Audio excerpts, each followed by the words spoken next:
അധ്യായം 2. അതിക്രമങ്ങളാലും പാപങ്ങളാലും മരിച്ചവരായിരുന്ന നിങ്ങളെയും അവൻ ഉയർപ്പിച്ചു. അവയിൽ നിങ്ങൾ മുമ്പേ ഈ ലോകത്തിൻ്റെ കാലഗതിയെയും ആകാശത്തിലെ അധികാരത്തിനും അനുസരണക്കേടിൻ്റെ മക്കളിൽ ഇപ്പോൾ വ്യാപരിക്കുന്ന ആത്മാവിനും അധിപതിയായവനെയും അനുസരിച്ച് നടന്നു.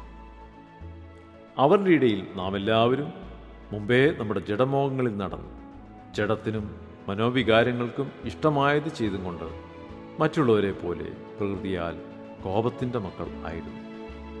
കരുണാസമ്പന്നനായ ദൈവമോ നമ്മെ സ്നേഹിച്ച മഹാസ്നേഹം നിമിത്തം അതിക്രമങ്ങളാൽ മരിച്ചവരായിരുന്നു നമ്മെ ക്രിസ്തുവിനോടുകൂടെ ജീവിപ്പിക്കുകയും കൃപയാലത്രേ നിങ്ങൾ രക്ഷിക്കപ്പെട്ടിരിക്കുന്നു. ക്രിസ്തുവേശുവിൽ നമ്മെക്കുറിച്ചുള്ള വാത്സല്യത്തിൽ തൻ്റെ കൃപയുടെ അത്യന്തദിനത്തെ വരുംകാലങ്ങളിൽ കാണിക്കേണ്ടതിന് ക്രിസ്തുവേശുവിൽ അവനോടുകൂടെ ഉയർത്തെഴുന്നേൽപ്പിച്ച് സ്വർഗത്തിൽ ഇരുത്തുകയും ചെയ്തു. കൃപയാലല്ലോ നിങ്ങൾ വിശ്വാസം മൂലം രക്ഷിക്കപ്പെട്ടിരിക്കുന്നത്. അതിനും നിങ്ങൾ കാരണമല്ല, ദൈവത്തിൻ്റെ ദാനമത്രയാകും.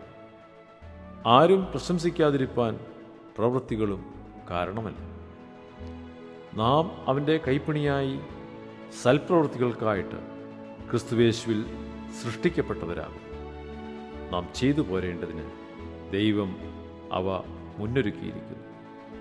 ആകയാൽ നിങ്ങൾ മുമ്പേ പ്രകൃതിയാൽ ജാതികളായിരുന്നു.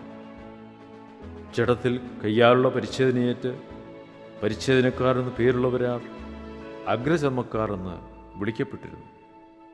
അക്കാലത്ത് നിങ്ങൾ ക്രിസ്തുവിനെ കൂടാതെയുള്ളവരും ഇസ്രായേൽ പൗരതയോടെ സംബന്ധമില്ലാത്തവരും വാഗ്ദത്തത്തിൻ്റെ നിയമങ്ങൾക്ക് അന്യരും പ്രത്യാശയില്ലാത്തവരും ലോകത്തിൽ ദൈവമില്ലാത്തവരുമായിരുന്നുവെന്ന് ഓർത്തുകൊള്ളുവിൻ.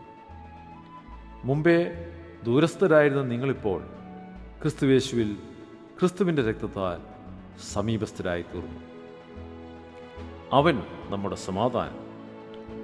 അവൻ ഇരുപക്ഷത്തെയും ഒന്നാക്കി ചട്ടങ്ങളും കൽപ്പനകളുമായ ന്യായപ്രമാണം എന്ന ശത്രുത്വം തൻ്റെ ജഡത്താൽ നീക്കി വേർപാടിൻ്റെ നടിച്ചുവർ ഇടിച്ചു കളഞ്ഞത് സമാധാനമുണ്ടാക്കിക്കൊണ്ട് ഇരുപക്ഷത്തെയും തന്നിൽ ഒരേ പുതുമനുഷ്യനാക്കി സൃഷ്ടിപ്പാനും ക്രൂശിന്മേൽ വെച്ച് ശത്രുത്വമില്ലാതാക്കി അതിനാൽ ഇരുപക്ഷത്തെയും ഏക ശരീരത്തിൽ ദൈവത്തോട് നിരപ്പിക്കാനും തന്നെ.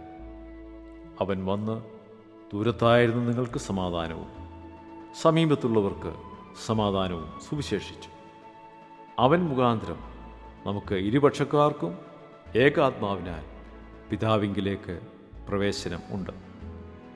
ആകയാൽ നിങ്ങളിനി അന്യന്മാരും പരദേശികളുമല്ല, വിശുദ്ധന്മാരുടെ സഹപൗരന്മാരും ദൈവത്തിൻ്റെ ഭവനക്കാരുമത്രേ. ക്രിസ്തുവേശു തന്നെ മൂലക്കല്ലായിരിക്കെ നിങ്ങളെ അപ്പോസ്തലന്മാരും പ്രവാചകന്മാരും എന്ന അടിസ്ഥാനത്തിന്മേൽ പണിതിരിക്കുന്നു. അവനിൽ കെട്ടിടം മുഴുവനും യുക്തമായി ചേർന്ന് കർത്താവിൽ വിശുദ്ധ മന്ദിരമായി വളരുന്നു. അവനിൽ നിങ്ങളെയും ദൈവത്തിൻ്റെ നിവാസമാകേണ്ടതിന് ആത്മാവിനാൽ ഒന്നിച്ച് പണിതു വരുന്നു.